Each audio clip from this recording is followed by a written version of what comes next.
Hello, so driving lessons with First Drive are back on the road. I went out this morning and did my first 2-hour driving lesson for 5 months. Now I know a lot of instructors started back up 2 months ago, but I have spent the last 2 months going in and out of hospital. I even had to have surgery on my throat, and I'll put a link on the screen now to that video if you really want to follow me going through that. It's a 3-hour video showing what I've been doing over the summer and dealing with this problem I had and going through surgery. But for now, I'm going to talk about the things that you need to do if you want to take lessons with me to keep as safe as possible. So I'm reading this off my own website, and I made a list of 5 essential things that you need to do, and then there are quite a few things after that which show you the things I recommend doing. So number 1 is you must wash your hands before a lesson begins. So it's essential to keep us both as safe as possible. Please just wash your hands before you start a lesson. Number 2 is you must wear a face covering. Now at the moment that is a legal requirement. You must wear a face covering. It doesn't have to be a proper mask, but a face covering that covers your nose and your mouth.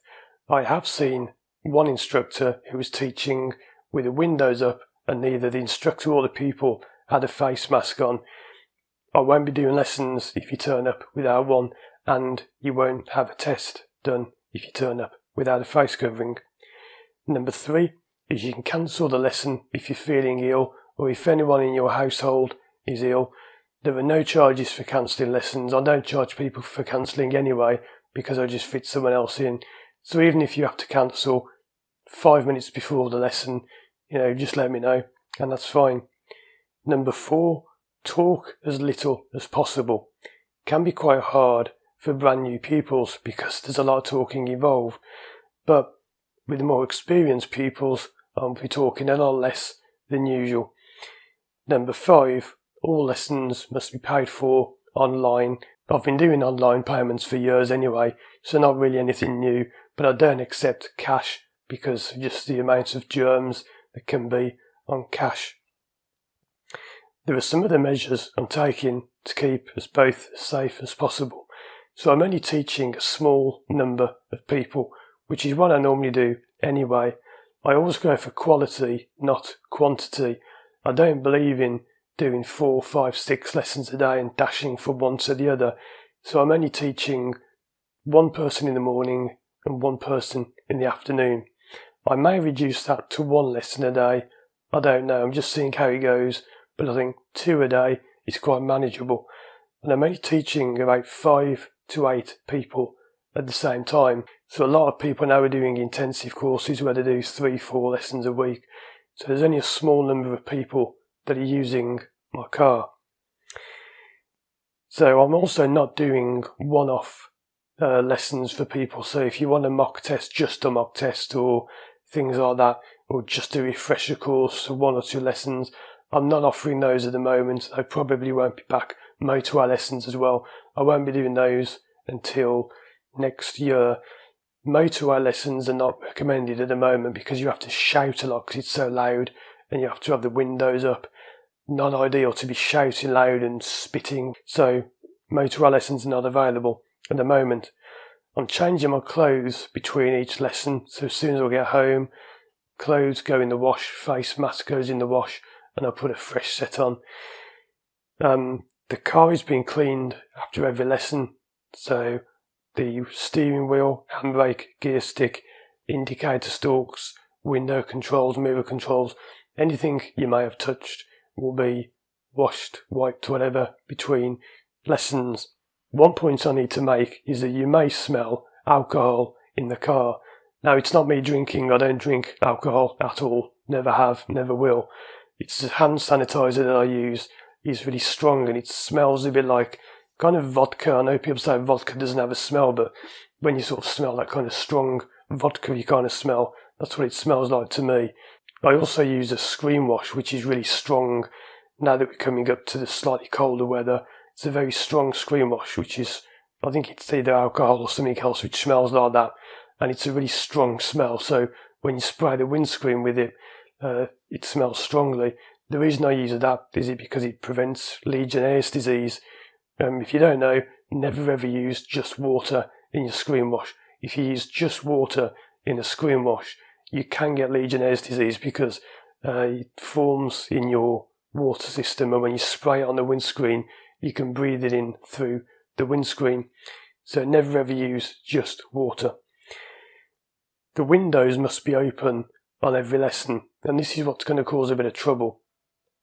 Now this morning I did a 2-hour lesson and we had the windows down, and you are effectively outdoors because the windows are down, the wind's blowing through the car, it's no problem. This afternoon it's now lashing down with rain. It may be that if the weather turns bad, lessons have to be made shorter or maybe suspended. I don't know, because it's a new situation for everyone, but we're not supposed to be working with the windows done up, and if you have them down, you could be getting soaked. Now, I haven't fully decided just yet, but I may not be working over the winter. When it starts getting to like mid-November, through to February, I may not work those times. I don't know. I haven't worked it out yet. It's too early to say. We don't know what's going to be happening with the vaccine and whatever. But it's going to be awkward to do lessons when it's very cold with the windows down and you can't have the heater on, because if you have the heater on, that's where a lot of germs live, and you don't want to be in a car with someone you don't live with the heater on and the windows up. It's going to be a bit awkward when the colder months arrive. It could be that you're not even allowed to do lessons during those times. It's not decided yet, but I have heard people, scientists, saying that it's not a good situation to be in, to be doing driving lessons in a car in the winter. So I don't know what's going to happen with that, but I do recommend, if you want lessons over the winter, definitely make that clear when you begin, because a lot of people now want to get past as soon as they can. There will be as little sitting still as possible, so we're not going to be sitting still talking. There will be as much driving as we can, and if you appear unwell, everyone coughs now and then, especially wearing a face covering, it makes you cough. But if you do start coughing constantly, the lesson will be ended. And those are the measures I've put in place. If you want to wear gloves, you can. You can use anything that would help you, so long as it doesn't hinder your driving.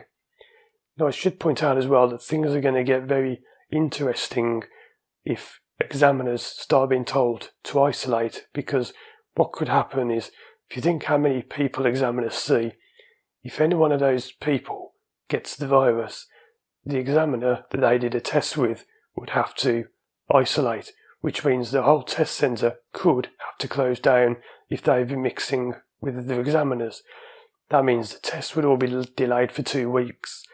The waiting times will get longer, and it could set off a chain reaction where simply tests and lessons get delayed. But at least driving lessons are back on the road, and if you want to take lessons, those are some of the things I'm doing to keep it all as safe as possible. So very challenging times, but I do think it is time to get back to work. The latest figures show that here in Birmingham, around 23 people in every 100,000 are infected, and that's quite low. 23 out of 100,000, and it spiked last week up to 35, and it's gone down again. We could all stay at home forever, and these people who are saying, give it another week, another month, that could go on forever. I don't think this is going to end anytime soon. Hopefully it will. Hopefully we'll get a vaccine through within weeks, and it'll stop coming to an end. But I think this is probably going to be a more long-term thing. And if you're vulnerable, if you're one of the instructors who's elderly or vulnerable, then I really feel for you, because I know you may be chomping at the bit to get back out there working, but it's not safe. But I think if you're in a situation I am, where I've recently been in hospital, I've had every kind of testing you can. I had a COVID test, which was negative. I've had 2 blood tests. I had scans, MRI scans, ultrasound scans. I've had all kinds of tests done. I had ECG, heart monitor thing, and they said to me, you're really, really fit. They said, you're like an athlete, you're very fit, very healthy. So I feel that even if I was to pick up the virus, my chance of dying from it is very, very slim, especially with my hypnotherapy work. There's a quick plug for my hypnotherapy. With a positive mindset, the right attitude, and good physical well-being, I'm not too worried about getting it. Obviously I don't want to get it, but if I do, I'll get over it and I'll bounce back and things will carry on. So check out the other videos on the screen now. Thanks for watching, and as always, I'll see you again soon for more videos.